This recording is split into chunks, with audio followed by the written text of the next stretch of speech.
Thank you sir, thank you very much. Second test ఏమిటి sir? అచ్చు యంత్రాన్ని కనిపెట్టింది ఎవరయ్యా? అచ్చు యంత్రాన్ని జాన్ గ్యూటన్బర్గ్. కరెక్ట్. మొఘలాయి సామ్రాజ్యాన్ని స్థాపించింది ఎవరు? బాబరు. Correct correct. జపాన్ కరెన్సీని ఏమంటారు? యన్.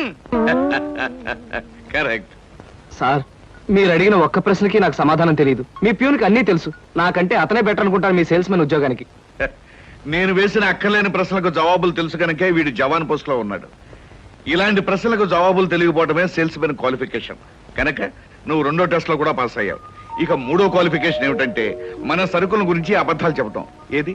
ఒక్క అబద్ధం గబుక్కుని చెప్పు. మీరు భలే అందంగా ఉంటారు సార్. అసలేవయ్యా, నా గురించి కాదు, నేను అడిగేది అబద్ధాన్ని గురించి. నేను ఇంతకు ముందు చెప్పింది అబద్ధమే sir. Correct correct correct. You are appointed as the salesmen. రేపే వచ్చి డ్యూటీలో జాయిన్ గా. Thank you.